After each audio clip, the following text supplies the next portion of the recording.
So the question today is, do you have a nonfiction book idea and you're not really sure how to begin or where to start? Diana, welcome to Reality Coaching for Writers. Hey, Eddie, good to be here. Good to see you. Nothing but the real stuff, no fluff. And today we're talking about nonfiction, and you've got a whole list of things that you wanted to kind of cover today in a short amount of time. So let's jump right in. Okay. Well, first of all, the nonfiction writer, when they have a book idea, it's very important to start with what we're going to talk about today. Write an outline. And I often refer my clients to this book. Can you see it here? Writing Successful Self-Help How-To Books. By Jean Marie Stine. And I'll tell you what, it's one of the best books on writing the nonfiction book. I mean, the chapter on how to title your book is worth the cost alone, but it's so wonderful the way she talks about developing your chapters. But the biggest help is writing your outline. And she gives 5 points that will help you write an outline in minutes. And then you can start to develop your chapters. So the 5 points, we're going to cover those today. And the first one is you're going to list the main points that you want to cover in your book. So I'm going to use an example of building a birdhouse. So let's title the book, How to Build a Birdhouse. So we're going to think of the main points that we want to give the reader. And the biggest thing is we want them to learn how to build a birdhouse, right? And so what are the main points of that? And the first thing would be definitely different birds require different types of houses. And they require different sizes and different entrance holes. You've got to make sure that they're safe once they're in your house. So that requires a certain direct diameter of hole. So that's definitely one of the main points. And so when I think of that main point, that begs to talk about, some other things, geographical location. So in North Carolina, there are a lot of different birds than we have in Pennsylvania. There are some similar ones, but there are some different ones. East Coast, North Coast, continents, there's different types of birds. So you might want to put a little bit about varying birds and different, that might be one of the main points you want to talk about. Did you say bear? Did you say what was that? Did you say burying birds? Burying, like kill them and bury the birds? No. See, that's the Yankee in me. Varying birds. There are varying types of birds. Sadly, if you have cats around, you might bury a few birds. I thought we were getting ready to build a birdhouse mausoleum for birds or something. I'm sorry. So yeah, continue on. No, so those, you're going to list your main points. I know, Eddie, when you wrote your book on writing fiction, the 3-act, you had your main points that you were going to cover. So this works for whatever topic you're going to write a nonfiction book on. It can be a heavy theological book, but you're going to start by listing your main points and themes. And then you're going to ask yourself, what's missing? What are maybe some missing things? And this is a good time to ask your friends. So Eddie, of the couple things I mentioned, was I missing anything as far as building a birdhouse?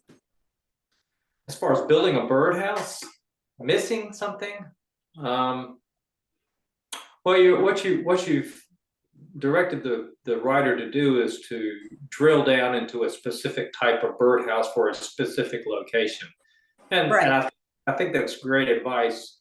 My experience has been often, though, with working with nonfiction writers is they have a message they want to get out.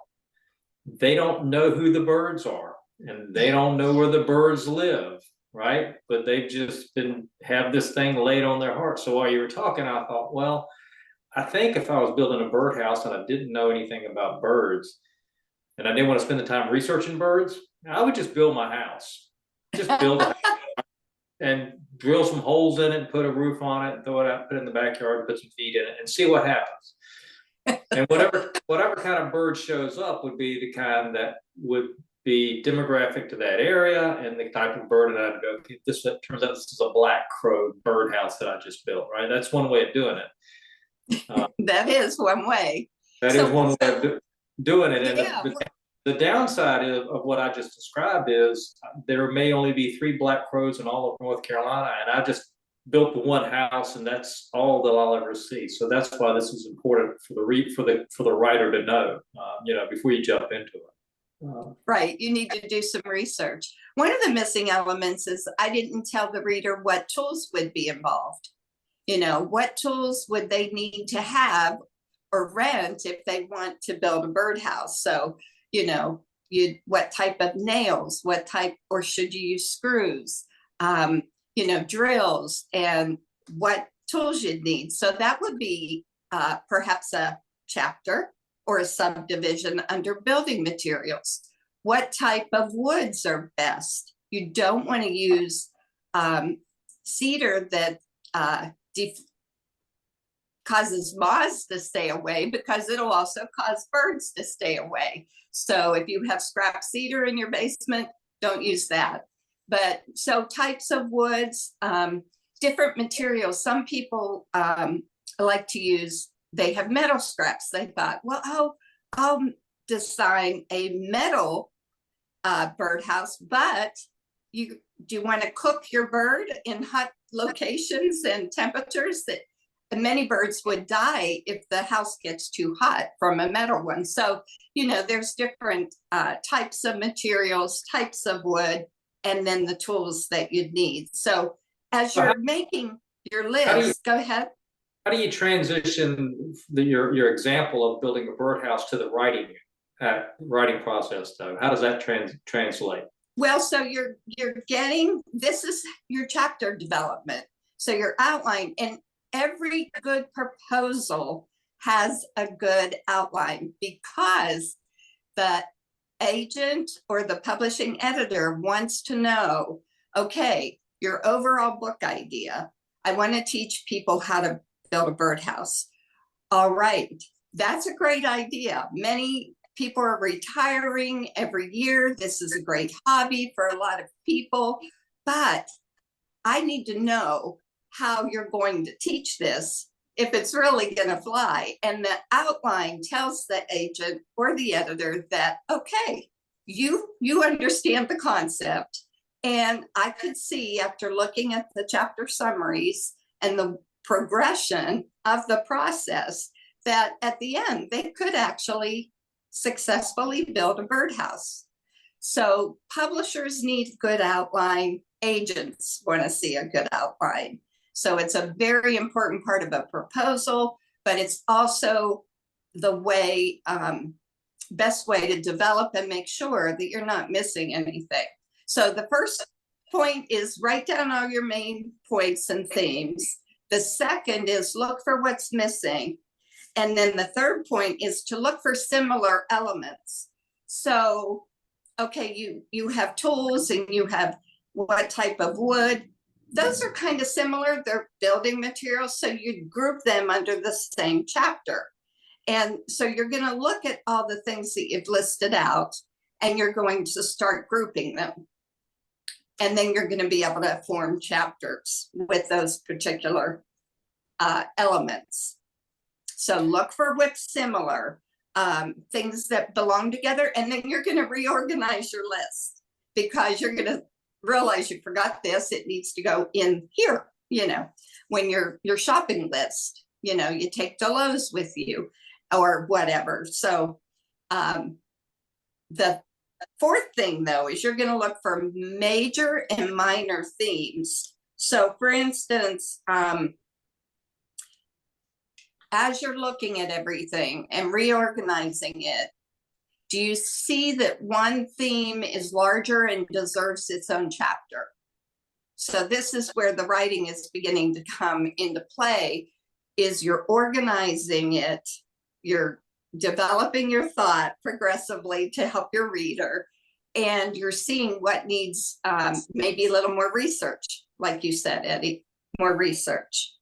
And then the fifth thing, so we're going over 5 points, and the fifth point is to make use of your leftovers.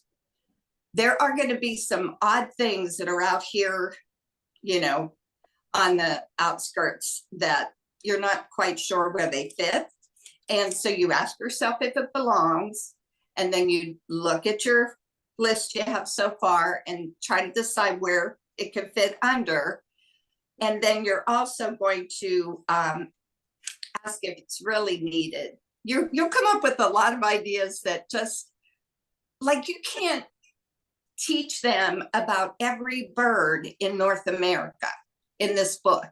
That's not the purpose of the book, right? So you're going to make a list of what birds require. For instance, wrens. I found this interesting. Wrens are happy with a 8-inch tall house with a 4x6 base.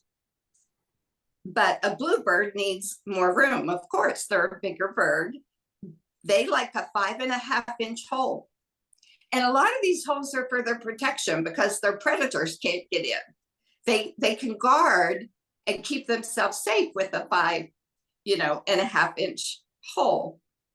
And they like 10-inch tall houses. So you can list quickly by Googling up, the birds, and list what ones get a 4-inch hole, what ones have a 3-inch hole. And then the type of birdhouse with a particular hole will attract that bird to your yard if it is a bird that lives in your locale.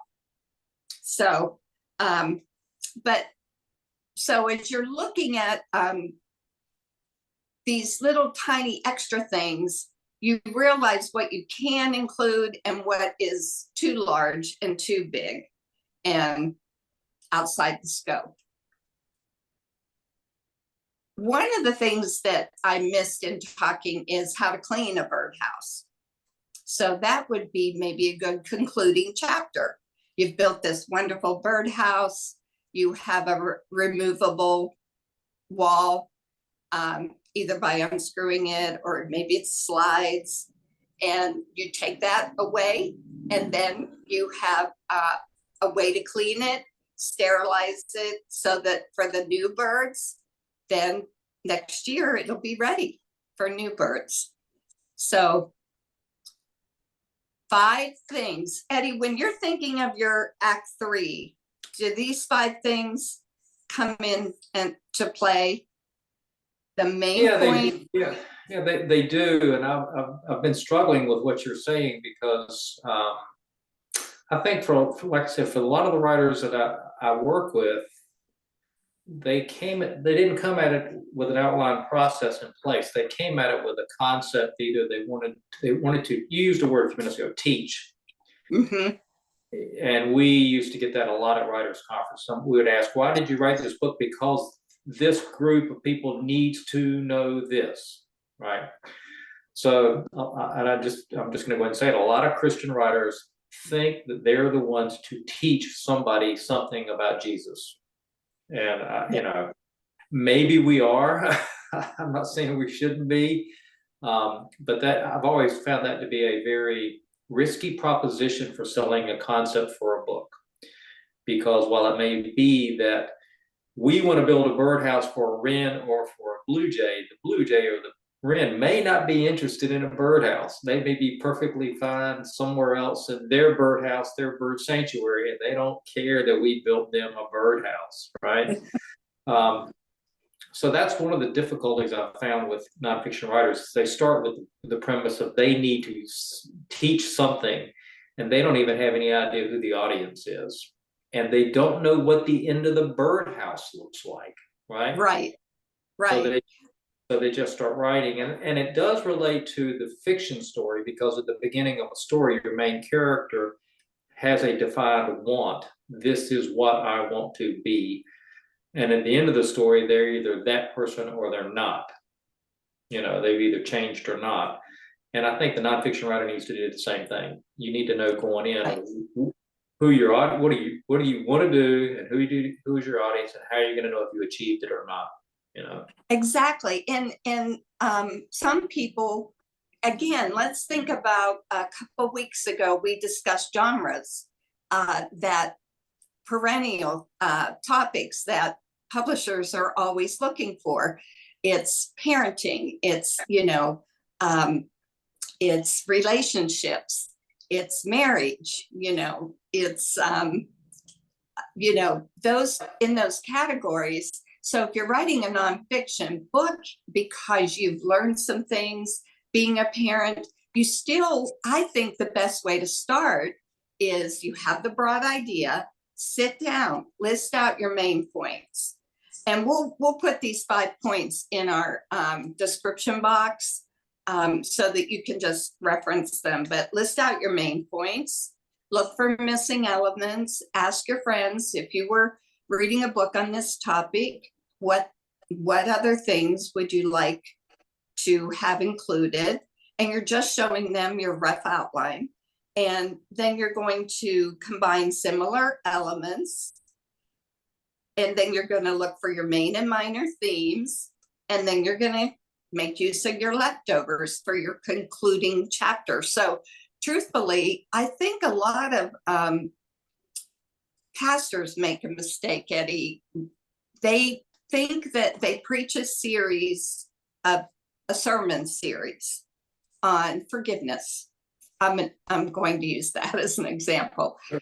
And then they just transcribe their messages, their software now that they can take what they spoke and just transcribe it into written word. And they think they can just put that into a book. Right. And there's problems because, first of all, when people are speaking, they might even start with an outline, but a lot of that changes as they're talking. Holy Spirit might direct them to go this way and emphasize a certain point more that there wasn't. And they can get off topic and go down rabbit holes pretty easily when you're speaking. But that all doesn't translate to a well-written nonfiction book at all. So, in fact, what I was thinking of back when you were talking about the themes and the outtakes and everything else was really what we should be doing if we're writing a nonfiction book is we've got to figure out who the bird is that we want to reach. We got to find that one specific bird. And God bless the pastors for getting up there and preaching those sermon series on forgiveness, but there are lots of different birds out in the audience. So when you transfer that into a book on birdhouses, you're going to wind up with not a birdhouse. You're going to wind up with a birdhouse that looks like a camel that was supposed to be a horse in a lot of cases, right? It's a horse by committee, which is what they call a camel or something. But anyway, so you don't know who your target audience is. And that's why what you said when you were making that point about the bird, I was thinking about find one woman who's struggling with forgiveness. Mm-hmm. And narrow it down as to what is the one issue. Why can't she forgive, or why isn't she being forgiven, or why doesn't she forgive herself? Find that one issue, right? Narrow it down that specific. Because once you know that, then to your point about how to build a birdhouse, you can build backwards from there and build a birdhouse for that one woman. And if you build it for her, there are going to be other women in her flock that will flock to the book because it reaches them, but it's not going to reach everybody else. And I think so this is good advice, but you got to know who the that's great. That's great. Yeah. So and taking it down to that singular issue would be your main point that you want the reader to learn something about. You're wanting to help someone understand something better than have understood it before. And you know, until I was just playing around with this building a birdhouse nonfiction outline, I didn't realize that, you know, how many different materials you can build a birdhouse with, what ones are feasible in certain climates, what ones aren't. But one interesting thing I came up with is the Turks are the ones that are credited with building the first birdhouse. And they built it with brick and mortar, and it was built into the sides of their houses for the swallows. And swallows, we know, they eat bugs. We'll see them at night around the lampposts and everything, just they're bug eaters. So they actually, in an attempt to bring the swallows to eat the bugs around their homes, built nests for them, and houses for them. Yeah, you know, a few minutes ago you were talking about the understanding. You mentioned you said it some way that about understanding in the book, and I was thinking that the reader, the reason they're going to read the book is because the writer understands them. That's why they're going to read the book and what they need. And what they need. And once a writer understands that bird, in this case, then the bird is going to flock to the birdhouse because they know it's a safe place for the bird. The bird knows that it's a safe place. I'll be well fed in this birdhouse, and that's so. If we're going to use this analogy, I would say for writers, that's your challenge: is you've got to find a way to know who your bird is, and then let them know that you understand them, you care about them, and you're going to keep them well fed. If you do that, you'll sell books. If you don't do that, if you just dispense information, you're not going to sell any books. You're just not. That's good. Yeah. That's good. Yeah, this is still the struggle I've got with my client, for a lot of my clients, is I work on projects and I still, it's really good stories, lots of good analogy, lots of good information. I still have no idea who the bird is. Don't know which bird we're writing for, and I'm still trying to figure that out. This is good information. Well, you're right, Eddie. I mean, knowing the felt need, that's what we call it in, agents call it, is the felt need. What is there a need, first of all, for your book? Is it answering a question other people are asking? It needs to answer a question other people have. It needs to address a felt need, a struggle that some people are going through. And so you definitely need to know your audience, who you're writing it for, and then how would you approach the topic. Another endorsement for this book is you're going to come at this with different styles. Nonfiction books are written in different styles. For some, it's step-by-step. This birdhouse book could be just strictly step-by-step how to build a birdhouse. Another person, their style might be to go into a little more flowery conversation and history about birdhouses, like I just added in the part on the Turks, and give you a little bit more geographical information, and maybe tell you a little bit about Amazon birds. It's depends on the style of the writer, their voice, and what their conversational tone is. Some just want the facts, like Friday, Sergeant or Detective Friday. Just give me the facts, ma'am. Give me the facts. And others like to take a little trip around the globe and consider other birds.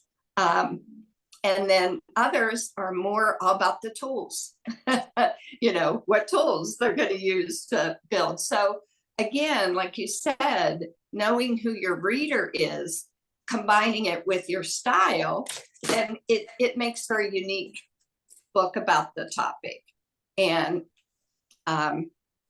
you will find a reader. But otherwise, you just don't want to shout into the, Yeah, this reminds me of a line that I think you've probably seen, the Jesus Revolution as well. So it's the line that Frisbee makes in the movie. I think he's the one that says it. He said that the reason they're doing the drugs is they're looking for God. They're trying to find God. And he said that's what my generation is looking for, is God. And it's just, these are the ways we're expressing it. And as a writer, if you can ever figure out where a group of people is lost, why they're lost, and figure out what they're really searching for, and write the answer for, their answer in a book form, they'll find your book and read it, and they'll rally around you. And I think that's just, should be basic writing 101, but again, we don't come at it that way. We come at it from the back end of, I got the information, I want to get it out there. I hope I find somebody that wants to read what I'm writing. And it is good. Find out where the needs are. I was at the Asheville conference a week or so ago. I was telling an audience kind of about this, and I said the only captive audience that I'm aware of are the inmates, those incarcerated. They have nothing else to do, and if you give them a book, most of them will either read the book or get somebody to read the book to them, because they have nothing else. The rest of us, we've got plenty of other things we could be doing than reading a book. So true. Unless we have a need, and then once somebody taps into that need and gives me the answer to my need, then I'll read their book. So this is good. This is good. Well, and one more benefit of an outline is it tests your idea to see if your idea is meaty enough for a book. Many ideas are great, but they're not meaty enough for a book. They're more like a magazine article or a blog, But to develop a book, you need to have something to say, and like you said, a vision for how to say it. And so an outline will help you know pretty quick, wow, I've got a 3-chapter book, and so maybe this is a blog series of 3 posts, or maybe it's a good, healthy article. So it's another great way to test your ideas. Are they worthy of a book length? Any closing comments before we wrap up today? Just encourage, even if you are a pastor or a speaker that has spoken on a topic, sit down and write from an outline. You know your topic well, you already know it well, but don't regurgitate old material as much as write from an outline of what you want to share, knowing with your knowledge, but write it fresh. Write it fresh as you're developing it from that outline. It'll write quicker since you already know the material, but it's best to start from an outline than to try to use old material. A lot of people say, I have journals. I'm just going to use my journals.